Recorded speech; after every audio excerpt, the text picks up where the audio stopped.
একটা ধর্ম মন্ত্রণালয় আছে, ধর্ম মন্ত্রণালয়ের মধ্যে একজন আলেমকে বসানো হয়েছে, মাশাআল্লাহ, খুশির বিষয়, বিজ্ঞ আলেম, কোরআন সুন্নাহর আলেম। তো যে কোনো বিষয় দেশের প্রথমত ধর্ম মন্ত্রণালয় থেকে অনুমোদন নিতে হবে, ধর্মীয় দিক থেকে এখানে আপত্তি আছে কিনা, এই বিষয়ে ধর্মের নির্দেশনা কি, ওখান থেকে প্রথম অনুমোদন নাও, তারপরে অন্য ফয়সালা, উন্নতি, মুশাওয়ারা। লজ্জায় মরে যাওয়া উচিত বাংলাদেশিদের, যে তাদের কাছে কোরআন হাদিস থাকতে, নবীজির সিরত থাকতে, তাদেরকে মানবতা শিখাতে আসতে পশ্চিম দেশ থেকে। লজ্জা মরে যাওয়া উচিত। আমরা আল্লাহকে সাক্ষী রাখছি, আমরা এসব অপকর্মের সঙ্গে বিলকুল আমরা সম্পর্কযুক্ত না। আল্লাহ সাক্ষী, আমরা এই ধরনের সমস্ত কর্মকাণ্ড থেকে সম্পর্কহীন। লা ইলাহা ইল্লাল্লাহ, লা ইলাহা ইল্লাল্লাহ, লা ইলাহা ইল্লাল্লাহ, লা ইলাহা ইল্লাল্লাহ, লা ইলাহা ইল্লাল্লাহ, মুহাম্মাদুর রাসূলুল্লাহ, লা ইলাহা ইল্লাল্লাহ।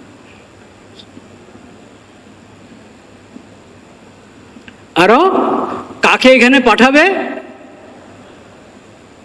কাকে জিম্মাদারি দিয়ে পাঠাবে একজনকে পশ্চিম দেশ থেকে, জাতিসংঘের পক্ষ থেকে?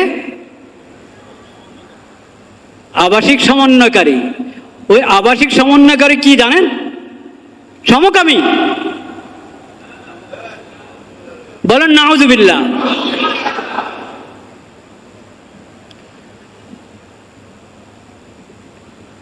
এখন ওখান থেকে প্রস্তাব পাঠানো হয়েছে, এখান থেকে হ্যাঁ বলতে আর কতক্ষণ লাগবে আল্লাহ জানেন।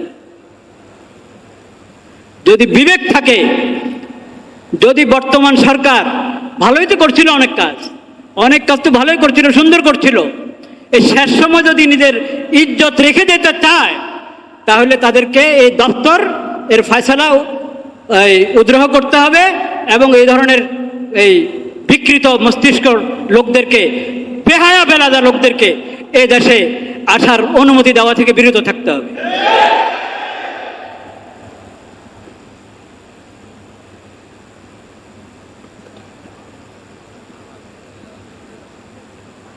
শেষ সময় নির্বাচনের ঘোষণা করে এখন নিজের ইজ্জত নষ্ট করবেন আপনারা?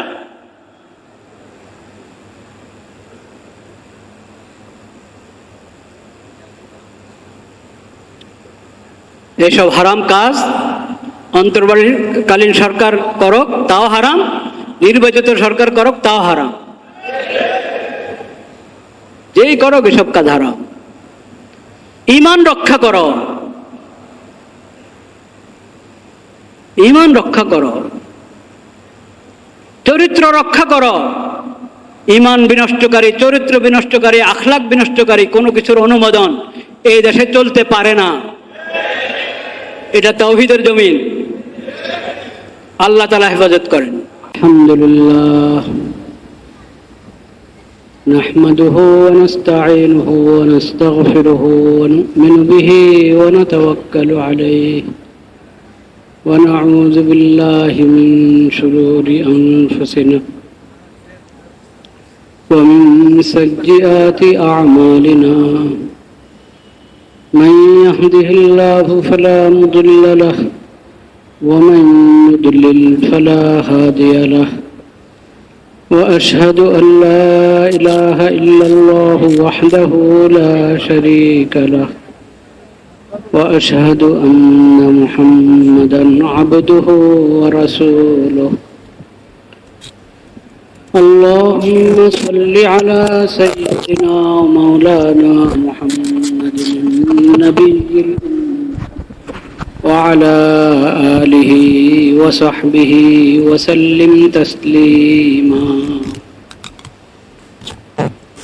اللهم اجعل صلواتك ورحمتك وبركاتك على سيد المرسلين وإمام المتقين وخاتم النبيين محمد عبدك ورسولك إمام الخير وقائد الخير ورسول الرحمة.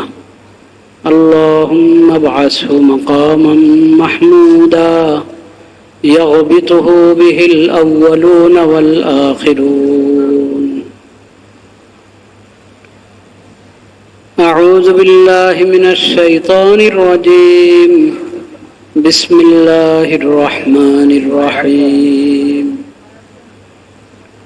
يا أيها الذين آمنوا اتقوا الله حق تقاته ولا تموتن إلا وأنتم مسلمون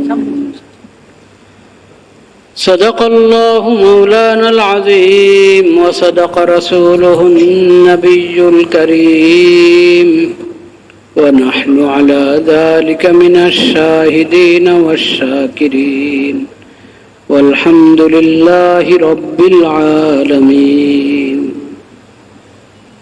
अरे भाई मोबाइलটা নামান তো আপনি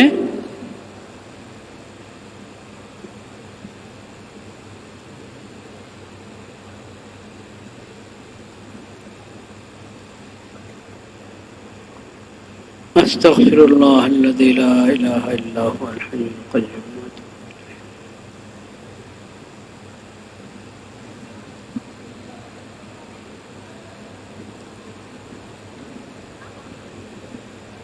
আমরা একটা বিষয়ে ধারাবাহিক আলোচনা শুরু করেছিলাম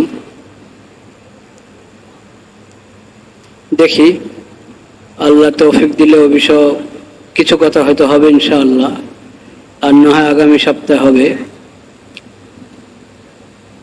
আজকে প্রথম যে কথাটা বলতে চাচ্ছি সেটা হলো আমাদের চান্দ্রবর্ষের প্রথম মাস মুহররমুল হারাম গত জুমা থেকে শুরু হয়েছে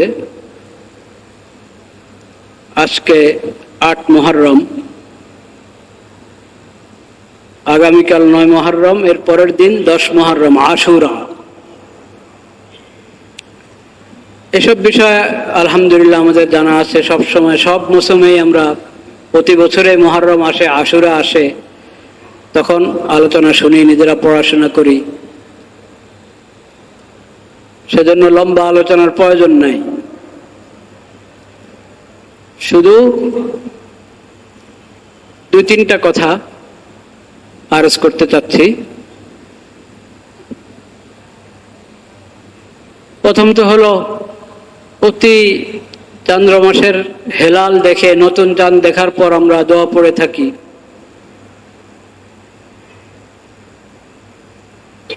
একাধিক দোয়া হাদিস শরীফে বর্ণিত আছে একটি দোয়া যে দোয়ার বর্ণনা করার সময় সাহাবী বলেছেন নববর্ষ আসলে বা নতুন মাস আসলে কোন নতুন মাস আসলো তখনও আর নতুন বর্ষ শুরু হলো নতুন বর্ষ তো মুহররমে শুরু হয় তখন সাহাবায়ে কেরাম দোয়া পড়তেন আল্লাহুম্মা আদখিলহু আলাইনা বিসসালামাতি বিল আমনি ওয়াল ঈমান ওয়াসসালামাতি ওয়াল ইসলাম ورضوان من الرحمن وجوار من الشيطان আয় আল্লাহ এই মাসটা শুরু হচ্ছে এই বর্ষটা শুরু হচ্ছে এই শুরুটা যেন শান্তির সঙ্গে হয় ঈমানের সঙ্গে হয় নিরাপত্তা এবং ঈমান শান্তি এবং ইসলাম এর সঙ্গে যাতে আমাদের এই মাস এই বর্ষ শুরু হয় ওয়ারিজওয়ানিম মিনার রহমান ওয়া জিওয়ারিম মিনাশ শাইতান আমরা যাতে এই পুরো মাস এই পুরো বছর শয়তানের কুমন্ত্রণা থেকে হেফাজতে থাকি শয়তান থেকে আমরা শয়তানের সকল ওয়াসওয়াসা এবং ধোঁকা থেকে আমরা বেঁচে থাকতে পারি এবং রহমান রব্বুল আলামিনের সন্তুষ্টি অর্জন করতে পারি এইভাবে আমাদের মাস এবং বছর অতিবাহিত হোক ইয়া আল্লাহ এই দোয়ার মাধ্যমে মাস শুরু হয়, বছর শুরু হয়। তো এখন এই যে মুহররম মাস, এটা তো আমরা সবাই জানি সম্মানিত 4 মাসের এক মাস। যে মাসগুলোর ব্যাপারে রব্বুল আলামিন কোরআন কারিমে বলেছেন, ফালা তাজলিমু ফীহিন্না আনফুসাকুম, নিজেদের উপর জুলুম করো না। এই মাসগুলোতে নিজের উপর জুলুম করা, অত্যাচার করা তো কখনো জায়েজ নেই। কিন্তু এই সম্মানিত 4 মাসের ব্যাপারে আল্লাহ তাআলা আলাদা করে বলেছে, নিজেদের উপর জুলুম করো না। কিভাবে জুলুম হবে? মাসগুলোর সম্মান নষ্ট করলে, গুনাহ করলে, পাপ, অপরাধ এবং অন্যের প্রতি জুলুম, অন্যায় সবসময় হারাম, কিন্তু এই মাসগুলোতে এটা আরো বেশি হারাম, বড় হারাম, বড় পাপ।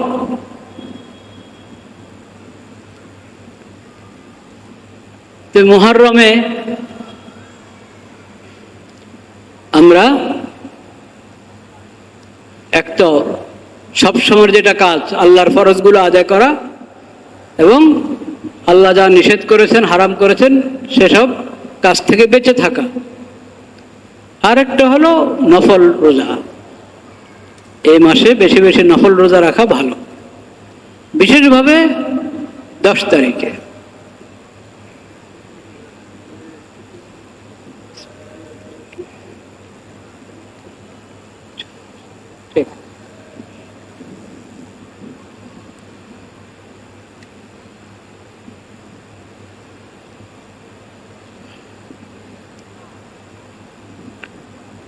দশ মুহররমের রোজা, এই রোজার ফজিলত তাও আমরা জানি।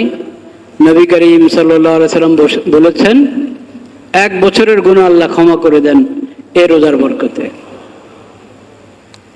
তবে মুহররমের 10 তারিখের রোজার সঙ্গে আগে পরে যদি মিলিয়ে আরো একটা রোজা রাখা হয় ভালো। এখন ইহুদিরা রোজা রাখে কিনা মুহররমের 10 তারিখে আমার জানা নাই। একসময় তারা মুহররমের 10 তারিখে রোজা রাখত। নবীজির সময় মদিনাতে যে ইহুদিরা ছিল তারা মুহররমের 10 তারিখে রোজা রাখত, কারণ মুহররমের 10 তারিখে অনেক ঐতিহাসিক ঘটনা ঘটেছে। একটা তো মানুষ বানিয়ে অনেক কথা বলে, ওগুলো তো ঠিক না, কিন্তু কিছু ঐতিহাসিক ঘটনা আছে। একটা হলো মুসা আলাইহিস সালামকে এবং বনি ইসরায়েলকে আল্লাহ তাআলা ফেরাউনের জুলুম থেকে, নির্যাতন থেকে রক্ষা করেছেন। এবং এই দিন ফেরাউন তার সঙ্গে আরো যত জালেম বাহিনী আছে সবাইকে আল্লাহ তাআলা সমুদ্রে ডুবিয়ে মেরেছেন।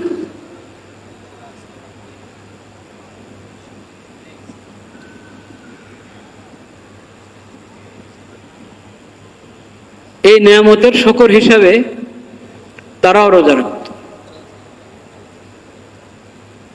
অনেক সময় মানুষ নিজের ধর্মের সামান্য কিছু ধরে রাখে, মৌলিক বিষয়ের খবর নেই, ছোট ছোট বিষয়। তো এখন রোজা, ওই দিনের রোজার মাধ্যমে শুকর আদায় করা, এটা একটা ছিল তাদের মধ্যে, এখনো হয়তো আছে কিনা জানি না। নবী করিম সাল্লাল্লাহু আলাইহি ওয়াসাল্লাম বলেছেন, তোমরা মুসা আলাইহিস সালামের প্রতি, তার সাহাবীদের প্রতি আল্লাহর মেহেরবানি হয়েছে, এটা শুকর আদায় করার হক আমরা বেশি রাখি। কারণ মুসা আলাইহিস সালাম তাওহীদের দ্বীনের উপরে ছিলেন, আমরা তাওহীদের দ্বীনের উপর। ইহুদিদের মধ্যে তাওহীদ আছে, শরীয়ত আছে। আল্লাহর কিতাব তাওরাতকে বিকৃত করেছে, আল্লাহর দেওয়া শরীয়তকে বিকৃত করেছে। তো মুসা আলাইহিস সালামের উপর আল্লাহর দয়া হয়েছে, সেই নিয়ামতের শুকর আমরা আদায় করার অধিকার রাখি বেশি। নবী করিম সাল্লাল্লাহু আলাইহি সাল্লাম মক্কা থাকতেই আশুরার রোজা রাখতেন, কারণ আশুরার রোজার তাৎপর্য আছে। মদিনাও এসে রেখেছেন, কিন্তু ইহুদিরাও রাখে। নবী করিম সাল্লাল্লাহু আলাইহি সাল্লাম বলেছেন তাদের সঙ্গে মিল করার দরকার, মিল থাকার দরকার নাই। তাদের সঙ্গে যাতে মিল না হয় তোমরা আগে বা পরে একদিন বাড়ায় রাখো রোজা, 9, 10 বা 10, 11। তো এই যে ইহুদিদের বদখাসলত এবং আল্লাহর লানত অনেক কাজ তারা করেছে, তাদের পূর্বপুরুষরা করেছে, তারা করেছে। ওই জমানার মদিনার ইহুদিদের মধ্যেও ছিল, এখনো ইহুদিদের মধ্যে যা আছে এটা তো সবাই দেখছেন। এদের সাথে মিল থাকা এটা আল্লাহর পছন্দ না। আল্লাহ তাআলা মুসলিম উম্মতকে স্বাতন্ত্র্য দান করেছেন। তাদেরকে আল্লাহ তাআলা তাওহীদের দিন, সকল নবীর যে দিন ছিল, আখিরি নবীর সেই দিন তাওহীদের দিন, সঙ্গে আল্লাহ তাআলা এমন এক শরীয়ত দিয়ে দিয়েছেন যে শরীয়ত কিয়ামত পর্যন্ত সকলের জন্য প্রযোজ্য। এর মধ্যে, এই শরীয়তের মধ্যে সভ্যতা, কালচার সব আছে। এটার মধ্যে সব বিধান আছে।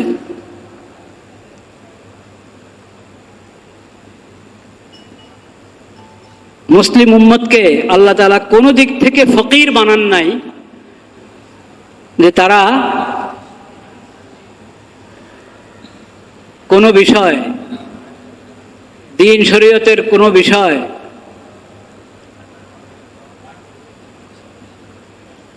কৃষ্টি কালচারের কোনো বিষয় তাদের কাছ থেকে, ইহুদিদের কাছ থেকে, খ্রিস্টানের কাছ থেকে, কোনো বিজাতীয় কারো কাছ থেকে, কোনো বিজাতি থেকে ধার নিতে হবে, এরকম কোনো কিছু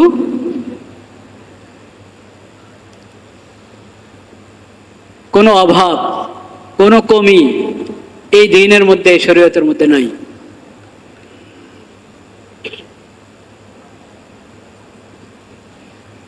মুসলিম দেশের যে সরকাররা মনে করে যে মুসলিম উম্মতের শাসন কার্যের জন্য বিজাতিদের থেকে ধার নিতে হবে, পশ্চিমাদের থেকে ধার নিতে হবে, তারা ইসলাম সম্পর্কে কিচ্ছুই জানে না, বা ইসলামের উপর তাদের আস্থা নাই। দুটার একটা।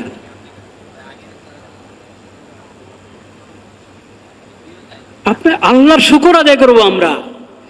নবীজি বলছেন শুকর আদায় করো এভাবে যাতে তাদের সাথে তোমাদের মিল না হয়। আল্লাহ এই উম্মতকে স্বাতন্ত্র্য দান করেছেন।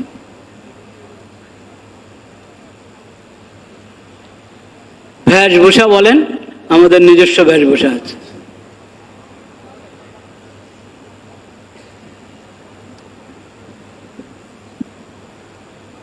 ইবাদতের মধ্যে যেমন আমাদেরকে আল্লাহ বিধান দিয়েছেন, লেনদেনের ক্ষেত্রেও বিধান দিয়েছেন।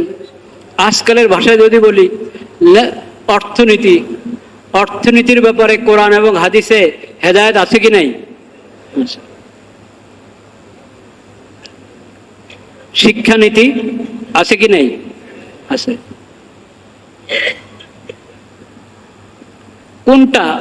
কোনটা নিতে হবে অন্যদের কাছ থেকে? আমাদেরকে কোনটা নিতে হবে?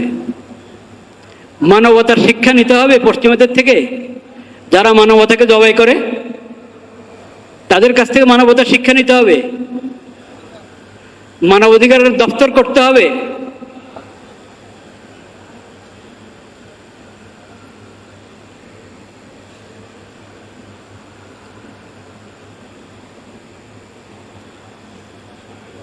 লা ইলাহা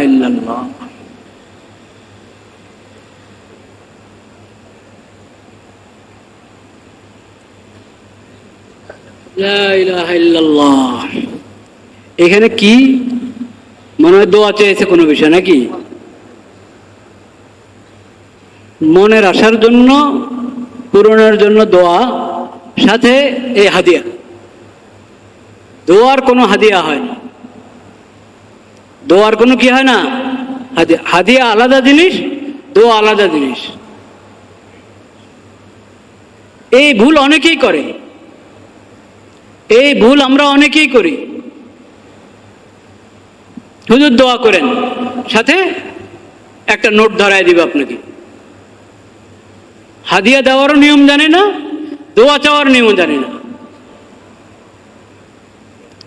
হাদিয়া দেওয়ার নিয়মও জানে না, দোয়া চাওয়ার নিয়মও জানে না। দোয়া চাওয়ার নিয়ম কি? এক নম্বর তো আমি নিজে দোয়া করব। দোয়া আমি নিজের জন্য নিজে দোয়া করব, নিজের পরিবারের জন্য, সন্তানের জন্য আল্লাহর কাছে নিজে হাত উঠাবো, কান্না করব, দোয়া করব। এক নম্বরে নিজের দোয়া, এবং দোয়া অনুযায়ী নিজের জিন্দেগি পরিচালনা। মুসিবতে পড়লাম, হাত উঠায় দোয়া করলাম, কিন্তু আল্লাহর বিধান মানি না। আল্লাহ তো দোয়ার বিধান দেওয়ার সময় বলেছেন, ওয়াইদা সাআলাকা ইবাদি আন্নি ফাইন্নী করিব উজিবু দাওয়াতাদ দাঈ ইযা দাআন ফালিয়াস্তাজিবু লি ওয়ালিয়ুমিনু বি লাআল্লাহুম ইয়ারশুদুন। আমি তোমাদের দোয়া সাড়া দিব, তোমাদের দোয়া কবুল করব, তোমরাও আমার দোয়া আমার ডাকে সাড়া দাও। আমি যে তোমাদেরকে বিধান দিয়েছি, ইয়া আইয়ুহাল্লাযীনা আমানু, হে ঈমানদারগণ, হে আমার বান্দারা, এইভাবে আমি কোরআনে তোমাদেরকে ডেকে ডেকে বলেছি না বলি নাই? বলেছি। এই আমল করো এবং এই পাপ ছাড়ো, তোমরা আমার ডাকে সাড়া দাও, আমিও তোমাদের দোয়া কবুল করব। এখন একতরফা কারবার, আমরাই খালি আল্লাহকে দোয়া করব আর আল্লাহ আমাদের দোয়া শুনতে থাকবেন, আল্লাহর ডাকে আমাদের সাড়া দিতে হবে না। নাউজুবিল্লাহ। এই একতরফা কারবার চলে না।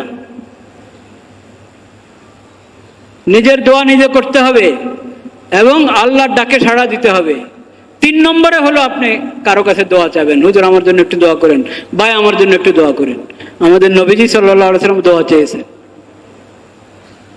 ওমর রাদিয়াল্লাহু তাআলা উমরা যাচ্ছিলেন, সেই ঘটনা। নবী সাল্লাল্লাহু আলাইহি ওয়াসাল্লাম বলেছেন, আমাকে তোমার দোয়া আমাকে স্মরণ রাখবে।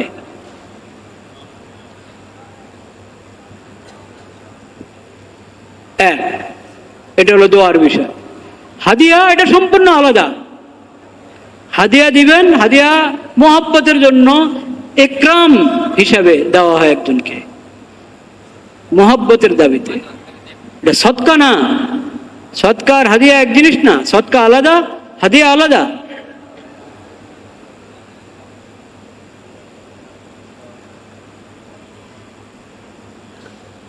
হাদিয়া এটা মোহাব্বতের ভিত্তিতে ইকরামের জন্য পেশ করা হয়।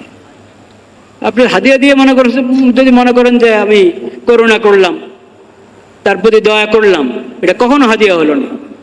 ওটা তো সৎকার ইয়েতেও পড়ে না, ওটা তো সৎকার মধ্যে এটা চলে না যে আমি দয়া করছি তার প্রতি, এহসান করছি।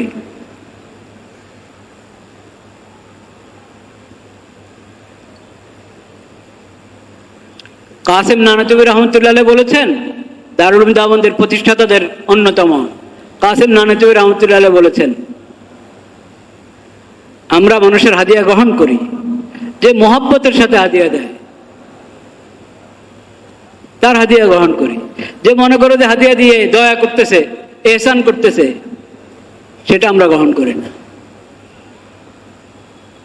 ওই কাসেম নানতুবির ঘটনা, টাকার বস্তা নিয়ে এসেছে একজন, হুজুর মেহরবানি করে গ্রহণ করেন। আমার কোনো জরুরত নেই।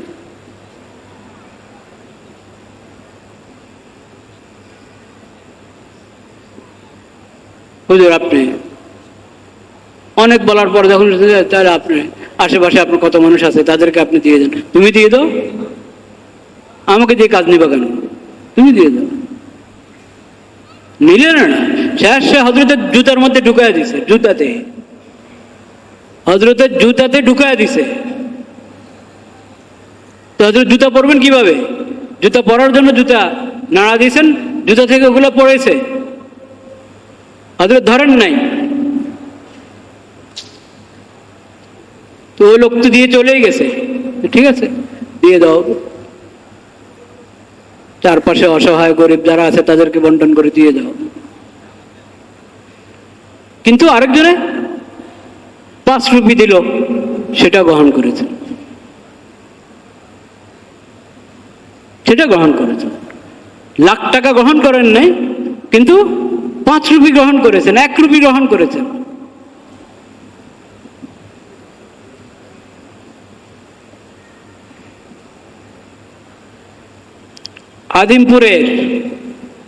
আদিমপুর গোরস্থানের পাশে যে মাদ্রাসা ফয়জুল উলুম মাদ্রাসা, ওই মাদ্রাসার প্রতিষ্ঠাতা মৌলানা আবদুল্লাহ সাহেব, শাইখুল হাদিস মৌলানা আজিজুল হক সাহেব রহমতুল্লাহ আলাইহির সহপাঠী ছিলেন। আদিমপুরের হুজুর মৌলানা আবদুল্লাহ, মুরব্বীরা চিনবেন, এই ওই কবরস্থানে শোয়া আছেন, আদিমপুরের কবরস্থানে শোয়া আছেন। তো মৌলানা আবদুল্লাহ সাহেব, ওনার ঘটনা, ওনাকে দেখে কেউ মনে করবে না যে বড় বুজুর্গ মানুষ, বড় আলেম মানুষ, একবারে সাদা সিধা চলতেন।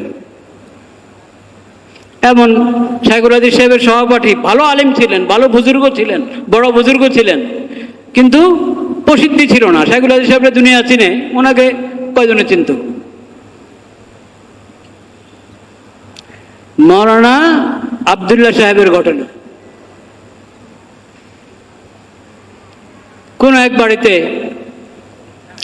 আমাদের দেশে তো এখনো ওই প্রচলন অনেক, হুজুরদেরকে স্মরণ করে দোয়ার জন্য, হুজুরদেরকে স্মরণ করে কি দোয়ার জন্য, ইমাম সাহেবকে, খতিব সাহেবকে দোয়ার জন্য স্মরণ করে।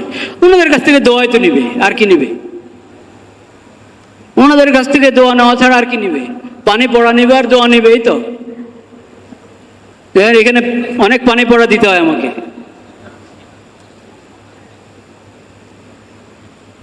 জাতীয় মসজিদে জাতীয় কোনো ইস্যু নিয়ে কেউ আসে না, জাতীয় মসজিদ, কিন্তু জাতীয় কোনো ইস্যু নিয়ে এখানে কোরআন সুন্নাহর আলোকে, শরীয়তের আলোকে এই বিষয়ে আমাদেরকে গাইড দেন, এই কথা বলার জন্য এখানে কেউ আসে না। পানি পড়ার জন্য আসে। আমি পানি পড়ার জন্য নিতে আসা এটা সমালোচনা করছি না, মানুষ মহব্বতে আসে, কারো ফায়দাও হয়, আমিও মহব্বতের সাথে পড়ে দিই, আল্লাহর নাম নিয়ে ফু দিয়ে দিলাম, আমার কি? তা আমার কিছু নাই।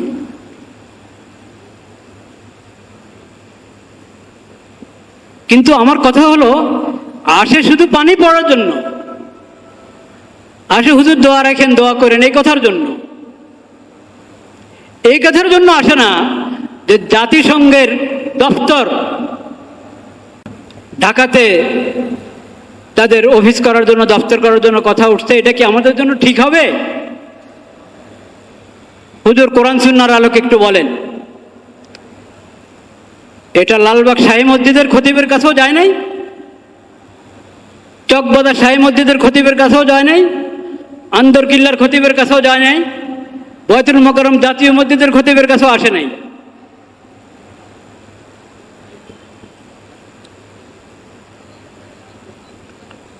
কেন? আল্লাহ ইমাম এবং খতিবকে কেন ইমাম বানিয়েছেন এটা তারা জানেই না, বুঝেই না।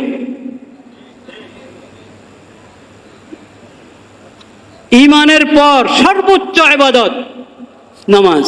একজন মুমিনের জন্য সবচেয়ে বড় ইবাদত কি? নামাজ। ওই নামাজের মধ্যে তুমি অনুসরণ করতে হচ্ছে আল্লাহর ইবাদত। ইবাদতটা কার? আল্লাহ। ওই আল্লাহর ইবাদতের ক্ষেত্রে আল্লাহ এটা নিয়ম করে দিয়েছেন, ইমামের আগে যাবে না তুমি রুকুতে, ইমামের আগে হাত তাকবীর তাহরিমা করো বলবে না, নিয়ত বাঁধবে না ইমামের আগে, ইমামের আগে রুকুতে যাবে না, ইমামের আগে সিজদায় যাবে না, ইমামের পিছনে থাকো, ইমামের অনুসরণ করো। ইন্নামা জুইলাল ইমামু লিউতাম্মা। নামাজের মধ্যে যার অনুসরণ তোমাকে করতে হবে, দেশ পরিচালনাতে তার অনুসরণ করতে হবে না?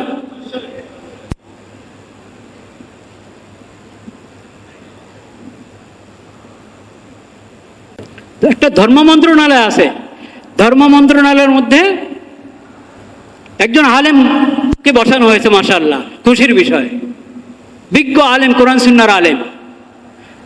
তো যে কোনো বিষয় দেশের প্রথমত ধর্ম মন্ত্রণালয় থেকে অনুমোদন নিতে হবে, ধর্মীয় দিক থেকে এখানে আপত্তি আছে কিনা, এই বিষয়ে ধর্মের নির্দেশনা কি, ওখান থেকে প্রথম অনুমোদন নাও, তারপরে অন্য ফয়সালা, অন্য মুশাওয়ারা।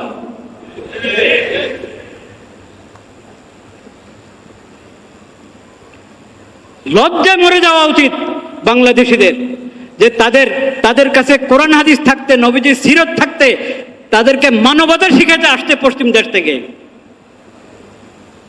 লজ্জা মরে যাওয়া উচিত।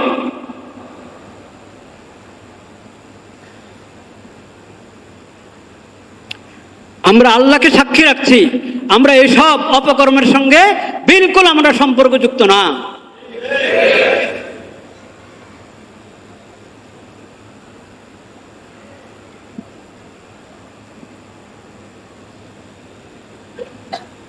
আল্লাহ সাক্ষী, আমরা এই ধরনের সমস্ত কর্মকাণ্ড থেকে সম্পর্কহীন।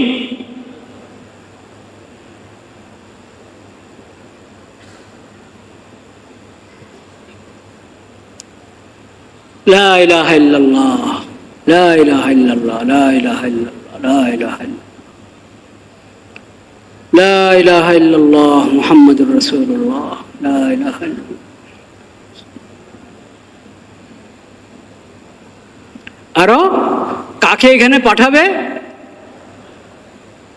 কাকে জিম্মাদারি দিয়ে পাঠাবে একজনকে পশ্চিম দেশ থেকে, জাতিসংঘের পক্ষ থেকে?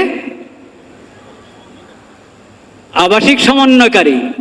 ওই আবাসিক সমন্বয়কারী কি জানেন? সমকামী। বলেন নাউজুবিল্লাহ।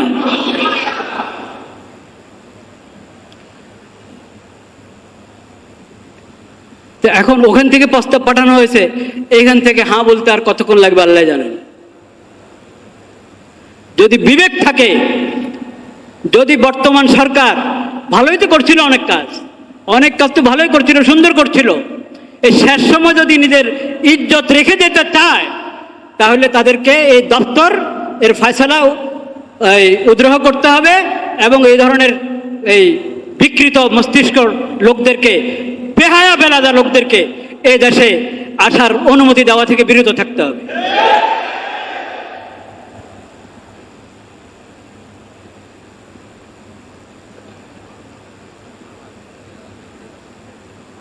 শেষ সময় নির্বাচনের ঘোষণা করে এখন নিজের ইজ্জত নষ্ট করবেন আপনারা?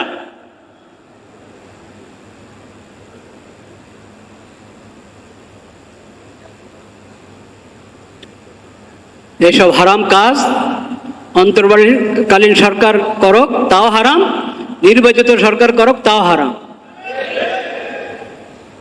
যেই করক এসব কাজ হারাম। ঈমান রক্ষা করো, ঈমান রক্ষা করো, চরিত্র রক্ষা করো। ঈমান বিনষ্টকারী, চরিত্র বিনষ্টকারী, আখলাক বিনষ্টকারী কোনো কিছুর অনুমোদন এই দেশে চলতে পারে না। এটা তাওহীদের জমিন। আল্লাহ তাআলা হেফাজত করেন। ওয়া আখিরু দাওয়ানা আলহামদুলিল্লাহি রাব্বিল আলামিন।